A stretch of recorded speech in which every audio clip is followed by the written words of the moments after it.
আওয়াজ করে বলেন কি? এক নাম্বার গুণের নাম ঈমান। আল্লাহ বলেন, তোমরা যদি কোনো গ্রামবাসী বা কোনো কান্ট্রি, কোনো দেশ, কোনো পৃথিবীর যে কোনো প্রান্তের মধ্য থেকে কেউ যদি ঈমান আনে, সুবহানাল্লাহ বলেন, আরো জোরে বলেন সুবহানাল্লাহ। তোমাদের মধ্যে যে ব্যক্তি এক নাম্বার গুণ ঈমান, ঈমান নাকি যারা গ্রহণ করবা, ঈমান আনবা। ঈমান কোন জিনিস? ঈমান কোন জিনিস? আমানতু বিল্লাহি ওয়া মালাইকাতিহি ওয়া কুতুবিহি ওয়া রুসুলিহি ওয়াল ইয়াউমিল আখির ওয়াল কদরি খাইরিহি ওয়া শাররিহি মিনাল্লাহি তাআলা ওয়াল বাসি বাদাল মাউত। সুবহানাল্লাহ বলে। এ বাবাজি,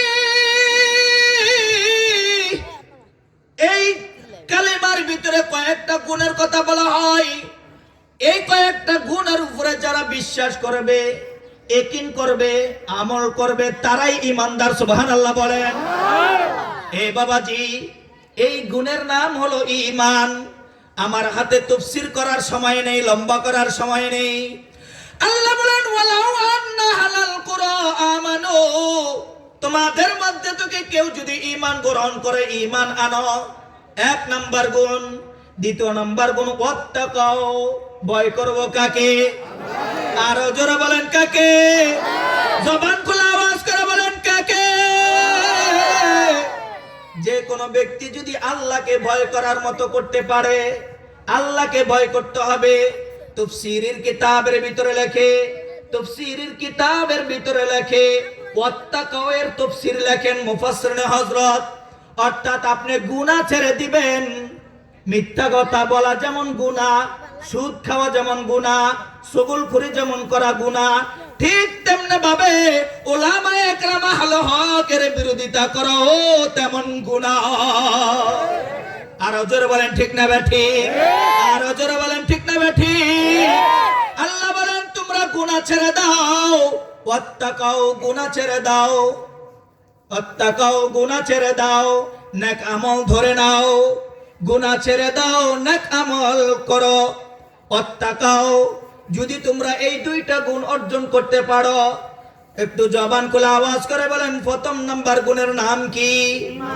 আরো জোরে বলেন কি? এক নম্বরে ঈমান, দ্বিতীয় নাম্বার তাকওয়া। দ্বিতীয় নাম্বার কি? আরো জোরে বলেন, দ্বিতীয় নাম্বার কি? তাকওয়া মানে কি? আরে আল্লাহর ভয় বলেন না। তাকওয়া মানে হলো আল্লাহর ভয়। আর বলেন, তাকওয়া মানে হলো আল্লাহর ভয়। আমরা ভয় করি কাকে? আর জোরে বলেন, ভয় করব কাকে? এ বাবাজি, আল্লাহ বলেন, এই দুইটা গুণ যদি তোমরা অর্জন করতে পারো, আমি আল্লাহর পক্ষ থেকে তোমাদের জন্য বিরাট আকারের একটা পুরস্কার দান করে দিব। পুরস্কার কয়টা? আর জোরে বলেন কয়টা? শুনতে রাজি আছেননি? কে কে রাজি আছেন একটু হাত তুলে দেখান তো। নারায়ে তাকবীর, নারায়ে তাকবীর। হাত নামান। সে একটা পুরস্কার কি? আল্লাহ বলেন, বারাকাতিম মিনাস সামাই ওয়াল আরদ। আল্লাহু আকবার। বারাকাতিম মিনাস সামাই ওয়াল আরদ। মুফাসসিরিন হযরত আছেন, উলামায়ে কেরাম আছেন, বারাকাতিন শব্দটা বহু বচন। বারাকাতুন হলো ওয়াহিদ, বারাকাতিন শব্দটা বহু বচন, জমা, অর্থাৎ অনেকগুলা বরকতের দরওয়াজা খুলে দিবেন কে? আর মোহাব্বত নিয়ে বলেন কে? আরে ভাই, আল্লাহর নামটা নিতেও কি কষ্ট হয় নাকি আপনাদের? আর কষ্ট হয় নাকি আপনাদের? তাহলে মোহাব্বত নিয়ে বলেন, বরকতের দরজা খুলে দিবেন কে? আল্লাহ বলেন, বারাকাতিম মিনাস সামাই ওয়াল আরদ। বারাকাতিম মিনাস সামাই ওয়াল আরদ। তাফসীরে কুরতুবী শরীফের ভিতরে লেখে, বারাকাত, আল্লাহ যে বরকত, আসমান এবং জমিনের সমস্ত প্রকার বরকতের দরওয়াজা খুলে দিবে। কাওনান কা মুখতার খোদা তুমকো বানায়া कौनाइन का मुख्तार खुदा तुमको बनाया, उम्मत का निगाहबान खुदा तुमको बनाया, उम्मत का निगाहबान खुदा तुमको बनाया। ये ज़मीन मेरे लिए है, आसमां मेरे लिए, ये ज़मीन मेरे लिए है, आसमां मेरे लिए, और है मसरूफ खिदमत कुल जहां मेरे लिए। मैं हूँ मालिक के लिए और कुल जहां मेरे लिए, मैं हूँ मालिक के लिए और कुल जहां मेरे लिए। अल्लाह अकबर। अरे बाबा जी,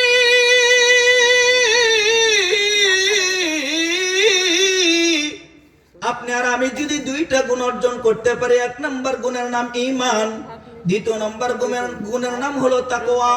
এই দুইটা গুণ যদি অর্জন করতে পারি, আল্লাহ বলেন বান্দারে শুনে রাখো, আমি আল্লাহ তোমার জন্য আসমানের যত বরকতের দরওয়াজা আছে, জমিনের যত বরকতের দরওয়াজা আছে, আসমান এবং জমিনের সমস্ত বরকতের দরওয়াজাগুলো আমি আল্লাহ তোমাদের জন্য খুলে দিব।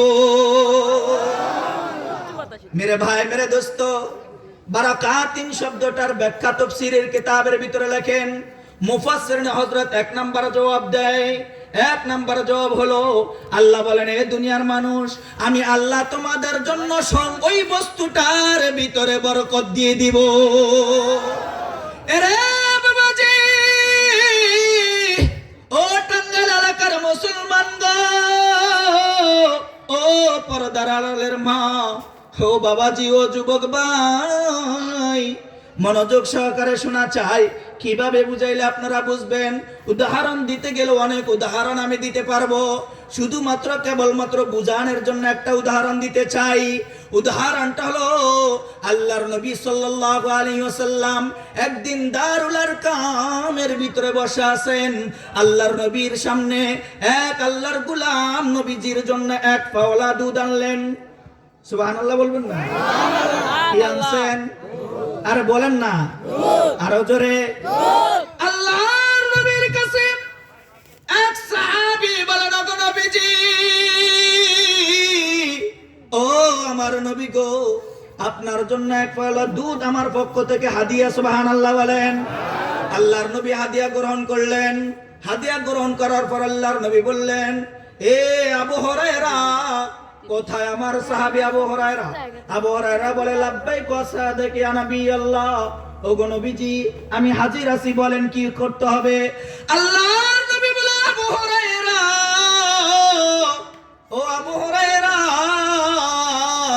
যাও যাও যাও, আমার দারে আসহাবে সুফার ভিতরে কতজন সাহাবী আছে, ওই সাহাবীদেরকে দাওয়াত দাও। ইয়া নবী আল্লাহ, কিসের দাওয়াত দিব? যাও যাও তাদেরকে দাওয়াত দাও, আমি নবীজির দরবারে তাদের দুধ পান করানো হবে। দুধ কয় পাওলা? আরো জোরে বলেন না। দুধ হলো এক পাওলা। আমার বিষয়বস্তু হলো বরকত সম্পর্কে, সেই সম্পর্কে আমি বলতে চাই। নবীজির সামনে দুধ আসলেন এক পাওলা। নবীজিও ক্ষুধার্ত, আবু হুরায়রাও ক্ষুধার্ত। সুবহানাল্লাহ বলেন। নবীজিও ক্ষুধার্ত, আবু হুরায়রাও ক্ষুধার্ত। যখন নবীজি আবু হুরায়রাকে বললেন, আবু হুরায়রা যাও যাও, আসহাবে সুফার ভিতরে কতজন সাহাবী আছে তাদেরকে দাওয়াত দাও।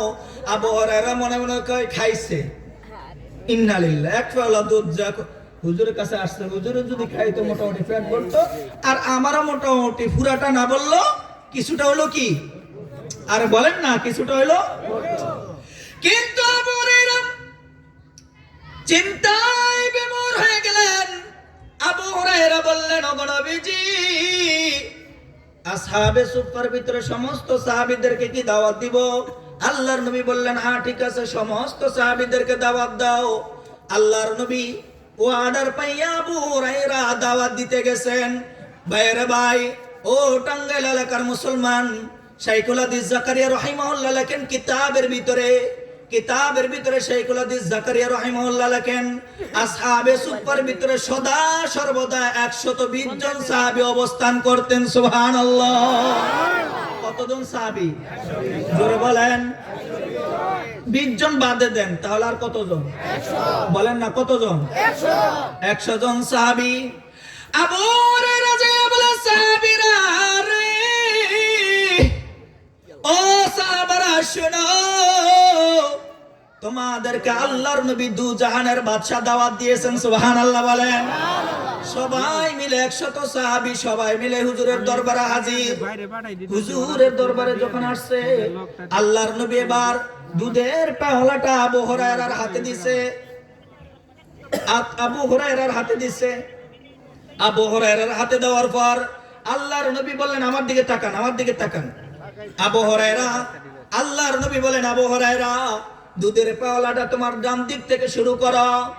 আবু হুরায়রা দুধের পেয়ালাটা ডান দিক থেকে শুরু করলেন, একজন সাহাবীর হাতে দেয়।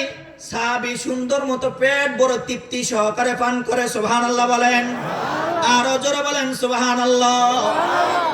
ডান দিকের সাহাবী তৃপ্তি সহকারে পেট বড় দুধ পান করে আবু হুরায়রার হাতে দেয়।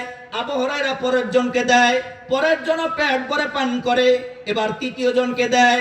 এভাবে করতে করতে করতে করতে 99 জন 100 জন সবাই যখন পেট ভরে দুধ পান করলেন, সুবহানাল্লাহ, আর আস্তে কোন, 100 জন যখন সবাই মিলে পেট ভরে দুধ পান করলেন, দুধ পান করার পরে এবার আল্লাহর নবী বললেন, আবু হুরায়রা গো, ও আবু হুরায়রা, এবার তুমি পান করো।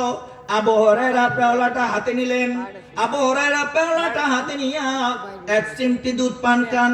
এবার আল্লাহর নবী বলেন, আবু হুরায়রা আবার খাও। হাদিসের ভাষা, হাদিসের ভাষা, আল্লাহর নবী বলেন, আবু হুরায়রা আবার খাও। আবু হুরায়রা আবার খাইলেন। আল্লাহর নবী বললেন, আবু হুরায়রা আবার খাও। আবু হুরায়রা 3 বার পান করার পর, আবু হুরায়রা 3 বার পান করার পর বলে, নবীজি,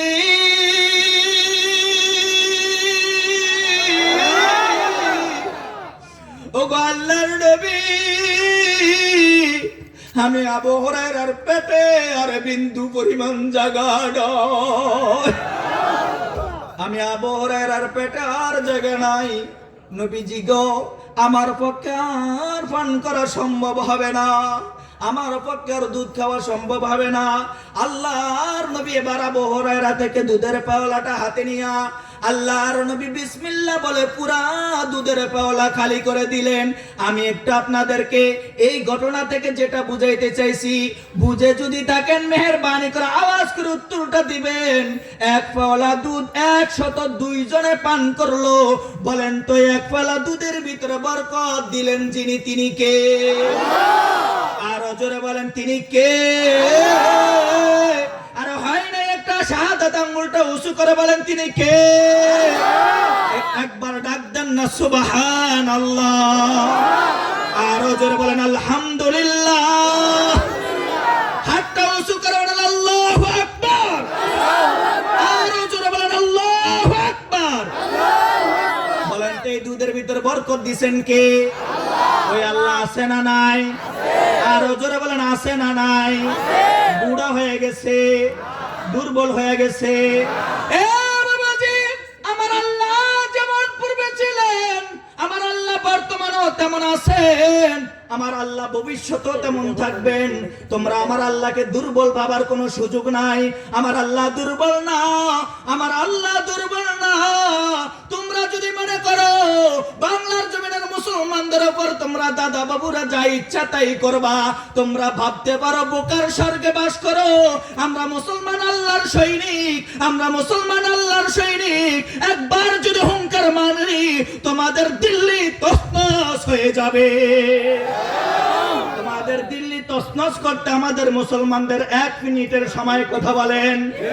মুসলমান রাজপথে যদি একবার নারে তাকবীরের ঘোষণা দেয়, মুসলমান যদি একবার রাজপথে নারে তাকবীরের ঘোষণা দেয়, কাফেরদের অন্তরের ভিতরে কম্পন সৃষ্টি করবেন কে? আল্লাহ। আরো আস্তে করে বলেন কে? আল্লাহ। জবান খুলে আওয়াজ করে বলেন, তিনি কে? আপনার আমার আল্লাহ আছে না নাই? আরো জোরে বলেন, আছে না নাই? এ বাবাজি, ইয়ামেন থেকে একটা গোত্র আসছে, আশআরা গোত্রের আবু মুসা আশআরী রাদিয়াল্লাহু তাআলা আনহু যেই এলাকার বাসিন্দা। কিতাবের ভিতরে, হাদিসের কিতাবের ভিতরে আবু মুসা আশআরীর নাম প্রতিটা পৃষ্ঠায় পৃষ্ঠায় পাওয়া যায়। ঠিক নি হুজুর? প্রতিটা পৃষ্ঠায় পৃষ্ঠায় পাওয়া যায়। এই আবু মুসা আশআরী যেই এলাকার বাসিন্দা, ওই বাসিন্দা থেকে অনেকগুলা মানুষ মদিনায় আসছে। কোথায় আসছে? আরো জোরে বলেন। মদিনায় আসছে। মদিনায় এসে আল্লাহর নবীর হাতে কালেমা পড়ে মুসলমান হয়ে গেছে। কি হয়ে গেছে? আরো জোরে বলেন, কি হয়েছে? এবার আল্লাহর নবী রাহমাতুল লিল আলামিন নবী বলে, ও ইয়ামেনের আশআরা গোত্রের অধিবাসী, তোমরা যেহেতু আমি নবীর হাতে কালেমা পড়ে মুসলমান হয়ে গেছ, আমি নবী তোমাদেরকে থাকার জন্য একটা জায়গা দিলাম। তোমরা এই জায়গায় বসবাস করবা, এই জায়গায় থাকবা, তোমরা এখানে দিন শিখবা, ইবাদত বন্দেগী করবা। আর ইয়ামেন থেকে আসার সময় তোমরা যা নিয়ে আসছো তা তোমরা খাইতে থাকো, তা তোমরা তোমার রান্না বান্না করে খাইতে থাকো। তোমাদের যদি কোনো সমস্যা হয় আমি নবীকে জানাইবা। কারে জানাইতে বলছে? আরে বলেন না কারে? ওনাদের একদিন, 2 দিন, 3 দিন এভাবে যেতে যেতে যেতে যেতে কিছুদিন যাওয়ার পর ওই যে ইয়ামেন থেকে তারা যে সামানপত্র নিয়ে আসছে, খাদ্যদ্রব্য নিয়ে আসছে, খাদ্যদ্রব্য শেষ। আমি আপনাদেরকে যেই কথাটা বলতেছি এটা তাফসীরে কাবীরের ঘটনা। ইমাম ফখরুদ্দিন রাজি রাহিমাহুল্লাহ তাফসীরে কাবীরের ভিতরে লেখে চমৎকার একটা কথা, শুনবেন? বলবো না শেষ করে দেব? এ ভাইরা আমার, বাইকটা আপনারা সামনের দিকে আগান, পিছনে অনেক জায়গা কষ্ট হচ্ছে, আপনারা সামনের দিকে আগান, সামনের দিকে আগান। ভাই উঠবেন না কেউ, সামনের দিকে আগান, ইনশাআল্লাহ শেষ করে দেবো ইনশাআল্লাহ। ভাইরা আমার, তাদের এই ভাই খেয়াল করেন, ইয়ামেন থেকে তারা যে আসবাবপত্র নিয়ে আসছে, ইয়ামেন থেকে তারা যে খাদ্যদ্রব্য নিয়ে আসছে, খাদ্যদ্রব্য শেষ হয়ে গেছে। এবার আমির সাহেব জামাতের জিম্মাদার একজন আছে না নাই? আর জোরে বলেন, আছে না নাই? এখন ওই জামাতের ভিতরে সকলের পরামর্শ সাপেক্ষে, সকলের সিদ্ধান্ত ক্রমে একজনকে জিম্মাদার বানায় শুরাই নিজাম। এখন কিন্তু নিজে জিম্মাদার হয়। আর জোরে কন, বোঝেন নাই মনে আপনারা? এখন তো নিজে মাতবার, নিজে নেতা, নিজে আমির, আছে না নাই? তারা জোরে বলেন, আছে না নাই? নিজে আমির হয় যে, নিজে জিম্মাদার হয় যে, বুঝে থাকবেন, একটু আওয়াজ দিয়ে বলেন, ও জিম্মাদার নয়, ও বাটপার আসল ধোঁকাবাজ। ও বাটপার আসল ধোঁকাবাজ। কথা বলেন ঠিক না ঠিক? হে বাবাজি, আমির সাহেব এবার বসে মশওয়ারা করলেন।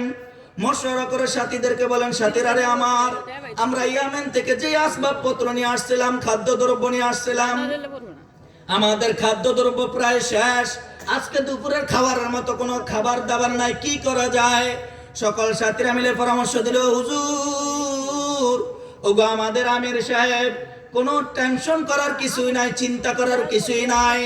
আমরা যখন নাকি ইয়ামেন থেকে আসছিলাম গো, আমরা যখন ইয়ামেন থেকে আসার পর আল্লাহর নবীর হাতে আমরা কালেমা পড়ে মুসলমান হয়ে গেলাম। আল্লাহর নবী আমাদেরকে বলেছিলেন, ও সাহাবারা, তোমরা কিন্তু নওজোয়ান সাহাবী, তোমরা কিন্তু নব মুসলিম সাহাবী, এখানে তোমরা থাকবা, এখানে তোমরা দিন শিক্ষা করবা, ইবাদত বন্দেগী করবা। কোনো সমস্যায় হলে নবীকে জানাইতে বলছে। মনে আছে না আপনাদের? কারে জানাইতে বলছে? নবীকে জানাইতে বলছে। চিন্তার কোনো কারণ নাই। আমির সাহেব, আমরা নবীকে জানাইতে পারি। এবার আমির সাহেব সিদ্ধান্ত দিলেন, ঠিক আছে, নবীকে যে জানাবেন, কে যাবেন নবীর কাছে? কে যাবেন নবীর কাছে? সকলের সিদ্ধান্ত ক্রমে একজন সালাক চতুরকে নির্ধারণ করলো। সালাক বুদ্ধিমত একজন লোক, জ্ঞানী লোক, একজন জ্ঞানী লোককে পাঠালেন। ঠিক আছে, তুমি যাও, যা নবীর কাছে আমাদের সমস্যাটার কথা একটু কি আর বলো না, নবীজির কাছে আমাদের সমস্যাটার কথা বল। বোকা লোককে পাঠান নাই, নির্বুধকে পাঠান নাই।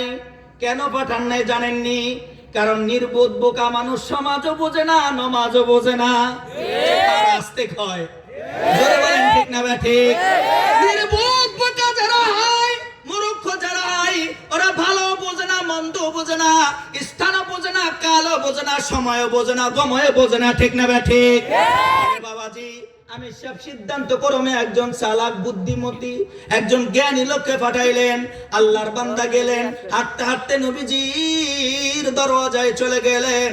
নবীজি আমার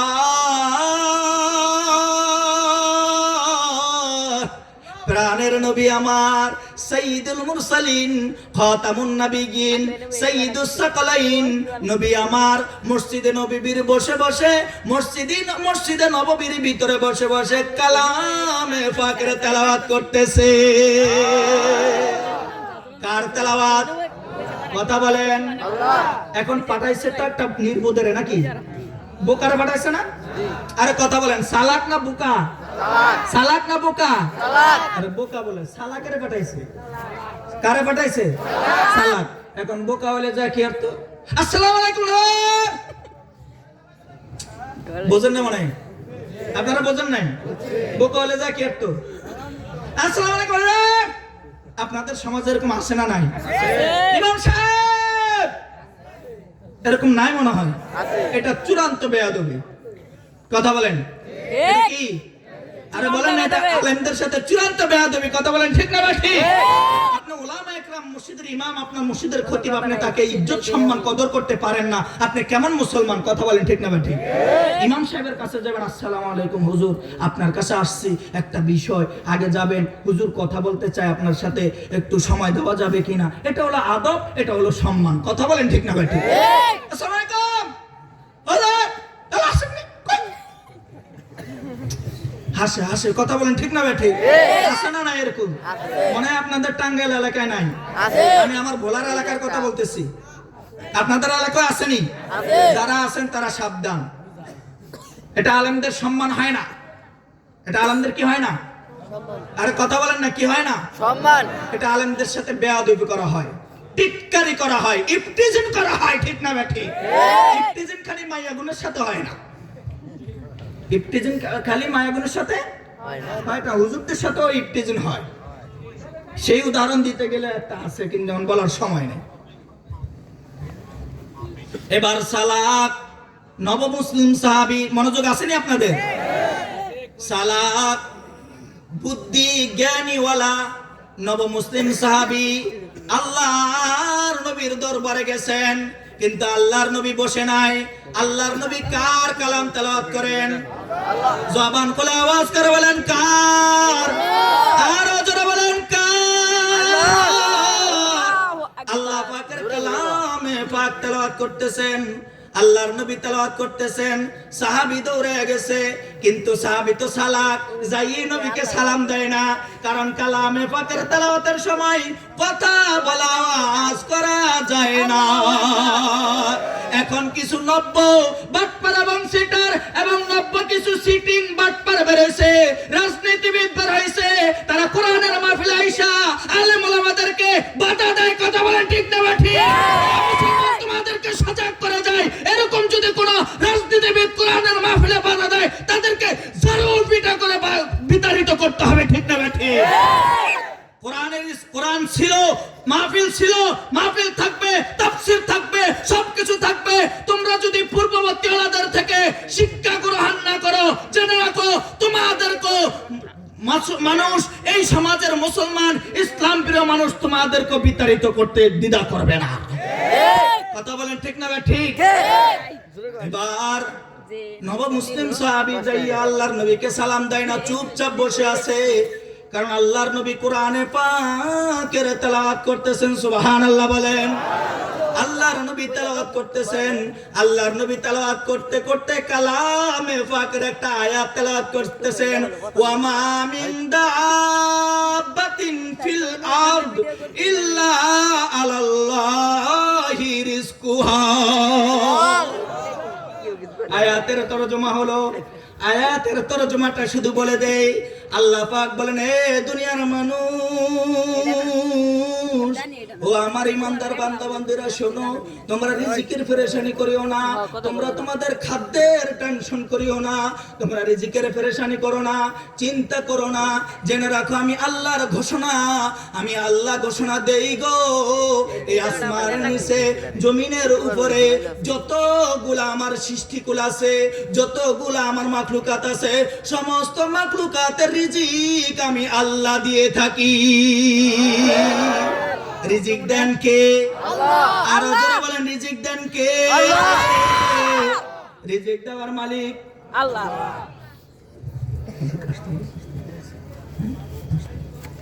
ক্যামেরাটা রেডি থাকবে। আচ্ছা তাহলে শেষ করে দিতেছি। আচ্ছা, আল্লাহর নবী তেলাওয়াত করতেছেন, আমা মিন দাব্বাতিন ফিল আরদি ইল্লা আলাল্লাহি রিজকুহা। সাহাবী আরবি ভাষা বুঝতেন, সাহাবী আল্লাহর নবীকে কিছু না বলে চলে গেলেন। যাওয়ার পর তাঁবুর ভিতরে যাওয়ার পর অন্যান্য সাথীরা বলে, মনোযোগ আছে আপনাদের? মনে আছে? এবার অন্যান্য সাহাবীরা বলে, কি ভাই খাবার কই? খাবার কই? আপনারা না নবীজির দরবারে পাঠাইছে, নবীজির কাছে যায় বলতেন খাবারের কথা। এবার সাহাবী বলে, হ্যাঁ নব মুসলিম সাহাবী, খাবার আসবে। খাবার কি আসবে? এভাবে করতে করতে বেলা একটা হয়ে গেছে, আজান দিস। কি ভাই খাবার তো এখনো আসলো না? আরে ভাই খাবার কি নামাজের আগে খায় না পরে খায়? আরো জোরে বলেন, আগে খায় না পরে খায়? নামাজটা শেষ হোক, আসবে। আচ্ছা বলেন তো, যে সাহাবী বলছেন আসবে, উনি কি নবীজির উপরে ইতিকাদ বিশ্বাস নাকি আল্লাহ? বলেন না কার? রিজিক দেওয়ার মালিক কে? আল্লাহ। রিজিক দেন কে? আল্লাহ। মউত দেন কে? আল্লাহ। হায়াত দেন কে? আল্লাহ। সব কিছুর মালিক একজন, তিনি কে? আল্লাহ। এবার নামাজে সালাম ফিরেছে, আসসালামু আলাইকুম ওয়া রাহমাতুল্লাহ, আসসালামু আলাইকুম ওয়া রাহমাতুল্লাহ। কি ভাই খাবার দেয় এখনো আসলো না? কি ভাই এখনো যে খাবারটা? আরে ভাই আইব। এই কথা বলার পর কিছু সময় যাওয়ার পর তাফসীর কবিরের ভিতরে লেখেন, ইমাম ফখরুদ্দিন রাজি রাহিমাহুল্লাহ লেখেন, কিছু সময় যাওয়ার পর আমি সব তাকায় দেখতেছেন দুইজন সাদা পাগড়ি সাদা পোশাক পরিহিত লোক তাদের তাঁবুর দিকে আসতেছেন। একজনের মাথার উপরে ঝুপড়ি, সুবহানাল্লাহ বলবেন না? একজনের মাথার উপরে কি ঝুপড়ি? চিনেন নি আপনারা? আমাদের বলার ভাষায় হাজি কয়, হাজি হাজি। আপনাদের টাঙ্গাইলের ভাষায় কি বলে? হাজি বলে। আচ্ছা মাশাআল্লাহ, তুই তো ভালো হয়েছে, বুঝতে আর সমস্যা হবে না। এই হাজি, একজনের মাথার উপরে হাজি আর একজনের মাথার উপরে বল, কিন্তু যার মাথার উপরে হাজি, ওই হাজির উপর থেকে গরম গরম ধোঁয়া বের হইতেছে। সুবহানাল্লাহ, আরো আস্তে কর সুবহানাল্লাহ। গরম গরম ধোঁয়া। আমির সাহেব বলেন, যাও দুইজনকে ইস্তেকবাল করো। তাবলীগের নিয়ম, দাওয়াতে তাবলীগের কি নিয়ম? যাও দুইজনকে ইস্তেকবাল করো। দুইজন গেলেন, যাইয়া তাদের মাথার থেকে হাজি এবং বল নামাইলেন। নামাইয়া দিয়া যে দুইজন নিয়ে আসছে, ওই দুইজন চলে গেছে। এবার আমির সাহেব বলে, সবাই মিলে খাও। সবাই খাইতেছে, খাইতে খাইতে আমার দিকে তাকান, খাইতে খাইতে এই পর্যন্ত, খাইতে খাইতে এই পর্যন্ত, খাইতে খাইতে এই পর্যন্ত, গলা পর্যন্ত। কোন পর্যন্ত? গলা পর্যন্ত। এখনো কিন্তু খাবার রয়ে গেছে। এখনো কি? এবার আমি সে বলা সাথীরা রে, ও আমার সাথীরা, ও আমার সাথীরা, খাবার তো অনেক রয়ে গেছে, কি করা যায়? পরামর্শ করতেছে। এবার সাথীরা বলে, হুজুর আল্লাহর কোরআনের বিধান, ওয়ালা তুসরিফু, তোমরা অপচয় করো না, খাবার নষ্ট করো না, রিজিক তোমরা এলোমেলো নষ্ট করো না, আল্লাহর কোরআনের বিধান। এবার কি করা যায়? আমির সাহেব যখন পরামর্শ চাইলেন, একজন সাথী বললেন, হুজুর খাবার যেহেতু নবীজি পাঠাইছে, অতিরিক্ত যেহেতু রয়ে গেছে, খাবারটা নবীজির দরবারে পাঠায়া দে। খাবার নবীজি পাঠাইছে। এ ভাই তাফসীরে কুরতুবীর ভিতরে লেখে, এবার আর বাকি অন্য দুইজন, আগে যে গেছে সালাক ওইটা না, অন্য দুইজনের কো যাও তোমরা গিয়া খাবারটা নবীজির দরবারে গিয়া পৌঁছাই দিয়ে আসো। এরা দুইজন মিলে খাবারটা নিয়ে গেছে। যাক হুজুর, আপনি তো আমাদের কাছে খাবার পাঠাইছেন, ওই খাবার রয়ে গেছে, আমি সব বলছে আপনাদের কাছে, আপনার কাছে পৌঁছাই দিতে, আমরা দিয়ে গেলাম। আল্লাহু আকবার বলেন না? না বুঝেই বলেন, সমস্যা কি? একটু আরো জোরে বলেন না, আল্লাহু আকবার। হুজুর সাল্লাল্লাহু আলাইহি সাল্লাম বললেন, কই কি কও তোমরা? আমি তো তোমাদের জন্য খাবার পাঠাই নাই। এবার দুইজন বলে, কি কোন হুজুর, আপনি তো খাবার পাঠাইছেন, কে কয় ধরুমি আমি খাবার পাঠাই নাই। আচ্ছা বলেন তো নবীজি, এই যে তাদের এই কথোপকথন নবীজি কিছু বুঝার বাকি আছে? আরে বলেন না বুঝার বাকি আছে? আরো জোরে বলেন বুঝার বাকি আছে? আল্লাহর নবী এবার সাহাবীদেরকে বলে, সাহাবীরা রে,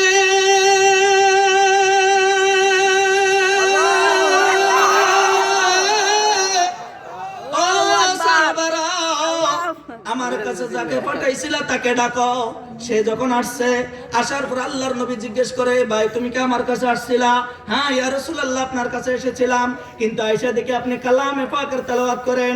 কালামে পাকের তেলাওয়াতের ভিতরে আপনি বলেছেন ওয়া মা মিন দাব্বাতিন ফিল আরদি ইল্লা আলাল্লাহি রিজকুহা। ভাই ওয়া আখিরু দাওয়ানা আলহামদুলিল্লাহি রাব্বিল আলামিন। আমি আর সামনে আগাইতে পারবো না, যেহেতু সময় শেষ। আমার জন্য দোয়া চাই, ভুল ভ্রান্তি হলে মাপ চাই। ইনশাআল্লাহ কখনো দেখা হবে। ওয়া আখিরু দাওয়ানা আলহামদুলিল্লাহি রাব্বিল আলামিন। সুবহানা রাব্বিকা রাব্বিল ইজ্জাতি আম্মা ইয়াসিফুন ওয়া সালামুন আলাল মুরসালিন ওয়াল হামদুলিল্লাহি রাব্বিল আলামিন। আলহামদুলিল্লাহ।